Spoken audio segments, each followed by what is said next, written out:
प्यारे बच्चों, आज हम चैप्टर 16 पढ़ रहे हैं। ये नौबत खाने में इबादत। नौबत खाना ऐसी जगह जो मंदिर के द्वार पर बनी होती है, जहाँ से वाद्य यंत्र बजाए जाते हैं, और इबादत यानी प्रार्थना। प्रसिद्ध शहनाई वादक उस्ताद बिस्मिल्लाह खां पर लिखा गया एक व्यक्तिगत चित्र है। लिखने वाले हैं यतीन्द्र मिश्र। सबसे पहले इनका परिचय हम ले लें। यतीन्द्र मिश्र का जन्म सन 1977 में अयोध्या उत्तर प्रदेश में हुआ। इन्होंने लखनऊ विश्वविद्यालय से हिंदी में एमए किया। आजकल स्वतंत्र लेखन के साथ अर्धवार्षिक साहित्य पत्रिका का संपादन कर रहे हैं। अर्धवार्षिक जो 6 महीने से प्रकाशित होने वाली पत्रिका है साहित्य, उसका ये संपादन कर रहे हैं।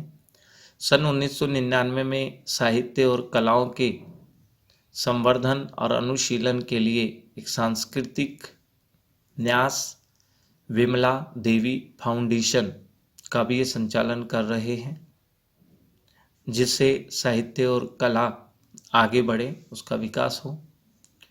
यतीन्द्र मिश्र के 3 काव्य संग्रह हैं, यदा कदा, अयोध्या तथा अन्य कविताएं, ड्योढ़ी पर आलाप।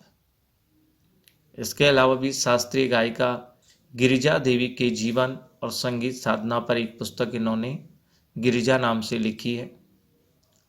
रीतिकाल के अंतिम प्रतिनिधि कवि द्विज देव की ग्रंथावली का भी इन्होंने सह संपादन किया।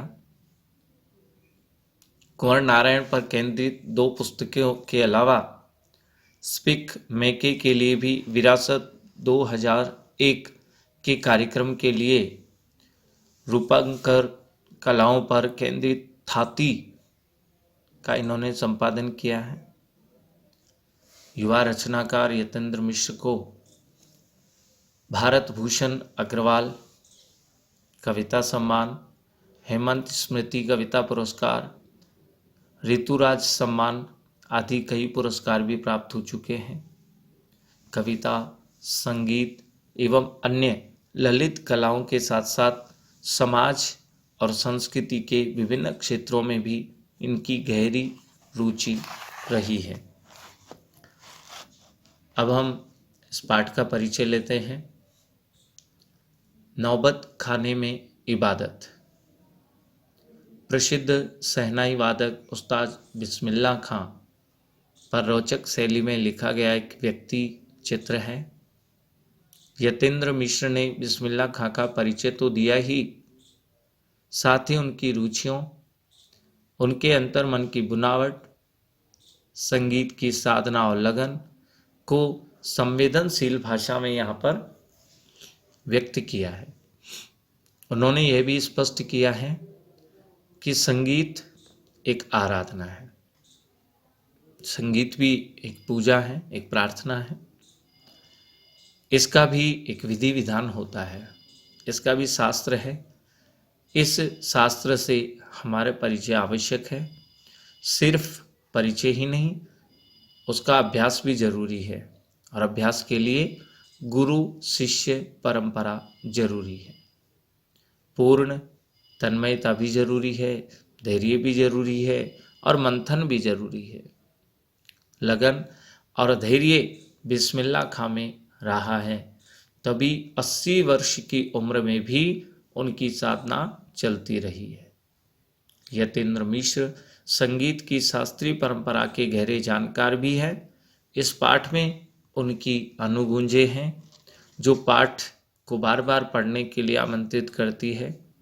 भाषा सहज है, प्रवाहमयी है, प्रसंगों और संदर्भों से भरी हुई है। अब हमारा चैप्टर शुरू होता है, नौबत खाने में इबादत। नौबत खाना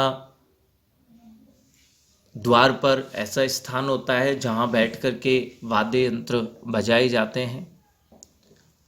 और इबादत यानी प्रार्थना। सन 1916 से 22 के आसपास काशी की बात है। पंचगंगा घाट स्थित बालाजी मंदिर की ड्योढ़ी यानी देहरी, वहाँ ड्योढ़ी पर, उस देहरी पर एक नौबत खाना था जहाँ बैठ कर के और संगीतकार, कलाकार वाद्य यंत्र बजाया करते थे। नौबत खाने से निकलने वाली मंगल ध्वनि सभी को सुनाई देती थी। अमीरुद्दीन अभी सिर्फ 6 साल का है और बड़े भाई का नाम है शमसुद्दीन, ये 9 साल के। अमीरुद्दीन को ये पता ही नहीं है कि राग किस चिड़िया को कहते हैं। राग के बारे में अभी 6 साल का बच्चा है, वह जानकारी नहीं रखता है। और ये लोग हैं मामू जान वगैरह, जो बात बात पर भीम पलासी और मुल्तानी कहते रहते हैं। मामू जान यानी प्रिय मामा जी, इनके जो मामा जी थे वो भी संगीत के अच्छे कलाकार थे, जानकार थे। वे बात बात में भीम पलासी और मुल्तानी, ये धुनों या रागों का नाम है, उनके बारे में बातें करते हैं। लेकिन अमीरुद्दीन अभी 6 साल का बच्चा है, वो नहीं समझ पाता है क्या वाजिब मतलब हो सकता है इन शब्दों का। इस लिहाज से अभी अमीरुद्दीन की उम्र ही नहीं है जान सके इन भारी शब्दों का वजन कितना होगा, इनका अर्थ, इनका प्रभाव अभी वो जानता ही नहीं है। गोया फिर भी इतना जरूर है कि अमीरुद्दीन व शमसुद्दीन के मामा द्वय, 2 मामा जी हैं, द्वय यानी 2 मामा जी हैं इनके, साजिद हुसैन तथा अली बख्श, ये देश के जाने माने शहनाई वादक हैं। अमीरुद्दीन और शमसुद्दीन के दोनों मामा जी हैं, सादिक हुसैन और अली बख्श, ये बहुत ही प्रसिद्ध शहनाई वादक हैं। विभिन्न रियासतों के दरबार में ये शहनाई बजाने जाते रहते हैं। रोज नामचे का अर्थ हुआ प्रतिदिन। सबसे पहले बालाजी के मंदिर यहाँ ये आते हैं और यहाँ जो देहरी है, मंदिर की ड्योढ़ी है, वहाँ नौबत खाना बैठ जाते हैं और सबसे पहले अपने शहनाई सुनाने की शुरुआत उसी ड्योढ़ी से, देहरी से होती है। मंदिर के विग्रहों को पता नहीं कितनी समझ है।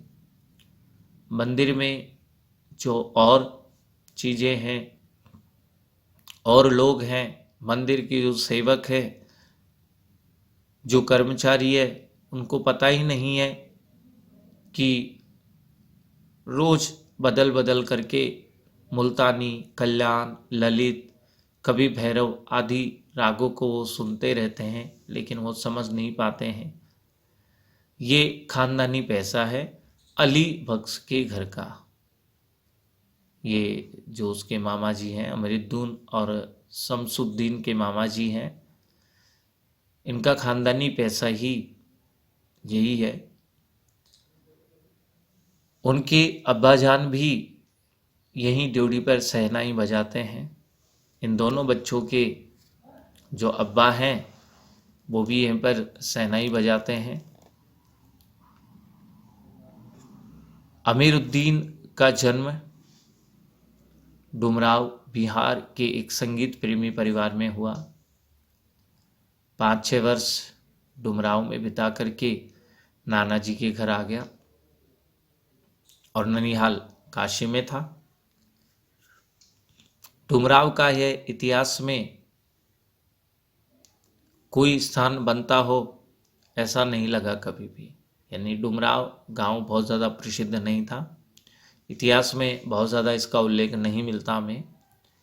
पर यह जरूर है कि शहनाई और डुमराव एक दूसरे के लिए उपयोगी है। क्यों उपयोगी है, कैसे हैं, वो बताते हैं कि शहनाई बजाने के लिए एक रीढ़ का प्रयोग होता है।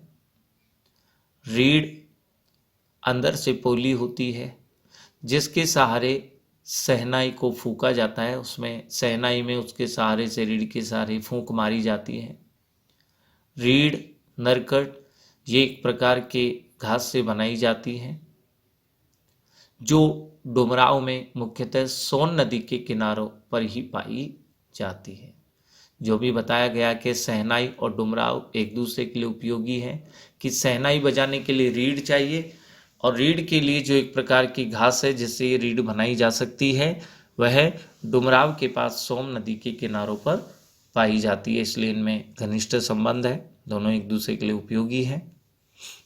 इतनी महत्ता है इस समय डुमराव की, जिसके कारण शहनाई जैसा वाद्य बज पाता है। फिर अमीरुद्दीन जो हम सब के प्रिय हैं, अपने उस्ताद बिस्मिल्लाह खां साहब है। यही जो बच्चा जिसकी हम बात कर रहे हैं, अमीरुद्दीन, जो 6 वर्ष का अभी है, काशी में मामा जी के यहाँ आया हुआ है, यही आगे बढ़ करके, आगे चल करके उस्ताद बिस्मिल्लाह खां के नाम से पहचाने जाते हैं। जन्म स्थान डुमरावी है। इनके परदादा उस्ताद सलार हुसैन खां, वो भी डुमराव के निवासी थे। और बिस्मिल्लाह खां उस्ताद पैगंबर बख्श खां और मिट्ठन के छोटे साहबजादे हैं। साहबजादे का अर्थ है पुत्र है, बेटे हैं। अमीरुद्दीन की उम्र अभी 14 साल की है। मसलन बिस्मिल्लाह खां की उम्र अभी 14 साल ही है और वही काशी है, वही पुराना बालाजी का मंदिर है जहाँ बिस्मिल्लाह खां को नौबत खाने रियाज के लिए, अभ्यास के लिए जाना पड़ता था। और एक रास्ता जो बालाजी के मंदिर तक जाने का है, ये रास्ता रसूलन बाई और बतूलन बाई के यहाँ से होकर जाता था। इस रास्ते से अमीरुद्दीन को जाना अच्छा लगता था। इस रास्ते न जाने कितने तरह के बोल बनाव, कभी ठुमरी, कभी ठप्पे, कभी दादरा के मार्फत ड्यूडी तक पहुंचते रहते थे। अर्थात अमीरुद्दीन जब इस रास्ते से निकलते थे तो रसूलन भाई और बतूलन भाई ये अनेक प्रकार की रागे गाती रहती थी, जिसे अमीरुद्दीन सुनता था और इसे अच्छा भी लगता था। रसूलन और बतूलन जब गाती हैं तब अमीरुद्दीन को खुशी मिलती है, बहुत प्रसन्न हो जाते हैं। अपने ढेरों साक्षात्कारों में बिस्मिल्लाह खां साहब ने स्वीकार किया ही है कि उन्हें अपने जीवन के आरंभिक दिनों में संगीत के प्रति आसक्ति यानी प्रेम, लगाव इन्हीं गायिका बहनों को सुनकर मिली। क्योंकि जब भी ये इधर से निकलते थे मंदिर के लिए तो इन दोनों की ठुमरी, ठप्पे, दादरा ये रागे ये सुनते थे, इनको पसंद आती थी, अच्छी लगती थी और धीरे धीरे संगीत के प्रति इनका भी प्रेम, लगाव बढ़ता ही चला गया। एक प्रकार से उनकी अबोध उम्र में अनुभव की स्लेट पर संगीत प्रेरणा की वर्णमाला रसूलन बाई और बतूलन भाई ने ही उकेरी थी। वैदिक इतिहास में शहनाई का कोई उल्लेख नहीं मिलता है। अगर हम वैदिक काल की बात करें तो वहाँ शहनाई का उल्लेख नहीं मिलता है हमें। इसे संगीत शास्त्र के अंतर्गत सुशीर वाद्यों में गिना जाता है। सुशीर वाद्य जिन्हें फूंक देकर बजाया जाए, तो शहनाई भी एक ऐसा ही वाद्य यंत्र है जिसे फूंक देकर बजाया जाता है। अरब देश में फूंक कर बजाए जाने वाले वाद्य जिसमें नाड़ी, जिसे नरकट या रीढ़ हम कहते हैं, इनको नय बोलते हैं। शहनाई को साहे नय बोल देते हैं। सुशीर वाद्यों में ये साह की उपाधि से दी गई है, यानी फूंक देकर बजाए जाने वाले वाद्यों में ये सबसे प्रमुख है, सबसे महत्वपूर्ण है। 16वीं शताब्दी के उत्तरार्ध में तानसेन के द्वारा रची हुई बंदिश, जो संगीत राग कल्प द्रुम, ये पुस्तक का नाम है, उससे में प्राप्त होती है। उसमें सहनाई, मुरली, वंशी, श्रृंगी एवं मूर्छंग आदि का वर्णन हम सुनते हैं। पहली बार 16वीं शताब्दी के उत्तरार्ध में तानसेन की रचना से हमें सहनाई के बारे में पढ़ने को मिला। सहनाई का उल्लेख पहली बार मिला। अवधि पारंपरिक लोकगीतों एवं चैती, चैती का अर्थ है जो प्रसिद्ध गाना है उसे चैती कहते हैं। सहनाई का उल्लेख हमें बार बार मिलता है। मंगल का परिवेश प्रतिष्ठित करने वाला यह वाद्य इन जगहों पर मांगलिक विधि विधानों के अवसर पर ही प्रयुक्त होता है। यह सहनाई बड़ा ही मांगलिक वाद्य यंत्र है। मांगलिक अवसरों पर इसे बजाया जाता है, बड़ा ही शुभ माना जाता है। दक्षिण भारत के मंगल वाद्य नाग स्वरुम की तरह सहनाई प्रभाती की मंगल ध्वनि का संपूरक है। प्रभात काल में प्रातःकालीन इसे बजाए जाना मंगलता का प्रतीक है, मंगल का प्रतीक है। इसे निकलने वाली ध्वनि को मंगल ध्वनि कहते हैं। सहनाई के इसी मंगल ध्वनि के नायक बिस्मिल्लाह खां हैं। 80 वर्षों से सुर ये मांग रहे हैं, ये अपने सुर सहनाई के बिखेर रहे हैं। सच्चे सुर की नेमत, सच्चे सुर का वरदान वास्तव में बिस्मिल्लाह खां है। 80 वर्षों की 5 वक्त वाली नमाज इसी सुर को पाने की प्रार्थना में खर्च हो जाती है। यानी ये 5 समय जैसे मुसलमान नमाज अदा करते हैं, ये अपने सहनाई के सुर से ही प्रार्थना करते हैं। सहनाई बजाने का ही अभ्यास ये करते रहते हैं। लाखों सजदे, सजदे जो सिर झुकाने की परंपरा होती है नमाज पढ़ते समय, इसी एक सच्चे सुर की इबादत में, प्रार्थना में खुदा के आगे झुकते हैं। यानी जब ये बजाते हैं तो उस ध्वनि के सामने लाखों लोगों के सिर अपने आप ही झुक जाते हैं। वे नमाज के बाद सजदे में गिड़गिड़ाते हैं, बोलते हैं, प्रार्थना करते हैं कि मेरे मालिक एक सुर बख्श दें, मुझे एक अच्छा सुर दें, सुर में वह ताशीर पैदा कर दे, मेरे सुर में ऐसा प्रभाव भी पैदा कर दो, ताशीर यानी प्रभाव, कि आंखों से सच्चे मोती की तरह अनगढ़ आंसू ही निकल जाए। जो भी सुने तो आंखों से मोतियों की तरह आंसू ही गिरने लग जाए। उनको यकीन है कभी खुदा यूं ही उन पर मेहरबान होगा और अपनी झोली से सुर का फल निकाल करके उनकी ओर उछाल देगा, फिर कहेगा ले जा अमीरुद्दीन, इसको खा ले और कर ले अपनी मुराद पूरी। अर्थात वे भगवान से हमेशा यही प्रार्थना करते हैं कि मुझे अच्छा सुर दो, और उन्हें उम्मीद भी है कि भगवान एक दिन मेहरबान होंगे, कृपा करेंगे, दया करेंगे कि मुझे वास्तव में अच्छा सुर देंगे। अपने ऊहापोह से असमंजस, ऊहापोह असमंजस से बचने के लिए हम स्वयं किसी शरण, किसी गुफा को खोज लेते हैं जहाँ अपनी दुश्चिंताओं, बुरी चिंताओं, दुर्बलताओं, अपनी कमियों, कमजोरियों को छोड़ सके और वहाँ से फिर अपने लिए एक नया तिलिस्म, जादू घड़ सके। हिरन अपनी ही महक से परेशान पूरे जंगल में उस वरदान को खोजता है। हरिण की नाभि में जो कस्तूरी है उसकी सुगंध आती है, हरिण उसे पूरे जंगल में इधर उधर ढूंढने का प्रयास करता है।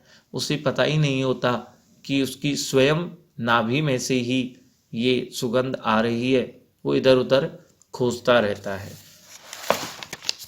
जिसकी गमक उसी में समाई हुई है, जिसकी खुशबू उसके स्वयं के अंदर ही है। 80 वर्षों से बिस्मिल्लाह खां यही सोचते आए हैं कि सातों सुरों को बरतने की तमीज़ अर्थात तरीका उन्हें सलीके से अच्छे से अभी तक क्यों नहीं आई है। 80 वर्षों की साधना देखिए बिस्मिल्लाह खां ने की है।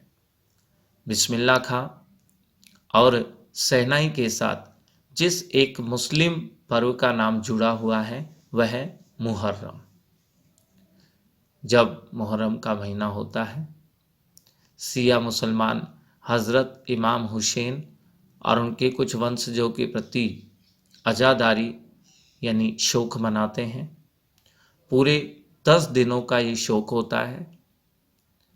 वे बताते हैं कि उनके खानदान का कोई व्यक्ति मुहर्रम के दिनों में न तो शहनाई बजाता है और न ही किसी संगीत के कार्यक्रम में शिरकत करता है, क्योंकि ये शोक का समय होता है, शोक के दिन होते हैं ये मुहर्रम के 10 दिन, और इस समय शहनाई बजाना उचित नहीं है क्योंकि ये मंगल का प्रतीक है। इसलिए कोई शहनाई बजाता भी नहीं है तो संगीत कार्यक्रमों में भी शामिल नहीं होता है।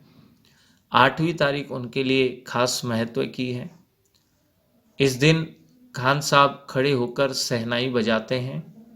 वह दाल मंडी में फातमान के करीब 8 किलोमीटर की दूरी तक पैदल रोते हुए नौहा बजाते हुए जाते हैं। नौहा का अर्थ है शोक गीत की धुन।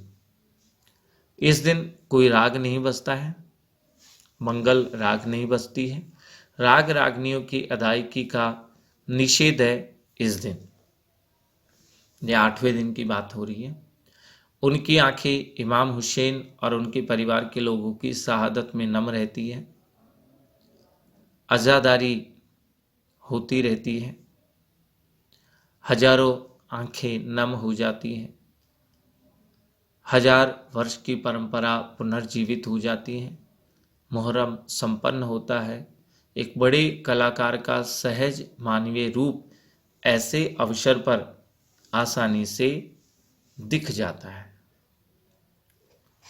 मुहर्रम के गमज़दा माहौल से अलग कभी कभी सुकून के क्षणों में वे अपने जवानी के दिनों को याद करते हैं। अपने रियाज को, अभ्यास को कम, उन दिनों के अपने जुनून को अधिक याद करते हैं। जो संगीत सीखने का जुनून उनका था। अपने अब्बाजान और उस्ताद को कम, पक्का महाल की कुलसुम हलवाइन की कचौड़ी वाली दुकान और गीता बाली और सुलोचना को ज़्यादा याद करते हैं। जैसे सुलोचना उनकी पसंदीदा हीरोइन रही थी। बड़ी रहस्यमय मुस्कुराहट थी उसकी, गालों पर अजीब सी चमक आ जाती है। खान साहब की अनुभवी आंखें और जल्दी ही खिस से हंस देने की ईश्वरीय कृपा आज भी बदस्तूर कायम है, अर्थात कायदे से, सही तरीके से आज भी कायम है। तो जब वे फुर्सत में बैठते हैं तो बिस्मिल्लाह खां अपने रियाज के दिनों को कम याद करते हैं, बल्कि अपने गुरु को भी कम याद करते हैं, लेकिन कचौड़ी की दुकान जरूर याद करते हैं। सुलोचना जो इनकी पसंदीदा हीरोइन थी उसे भी याद करते हैं। इससे पता चलता है कि वास्तव में इन्हें हलवाई के यहाँ बनी हुई चीज़ें बहुत पसंद थी। कचौड़ी इत्यादि खाने का शौक ये रखते थे और फिल्में भी देखते थे। इससे ये भी बात इनकी उजागर होती है।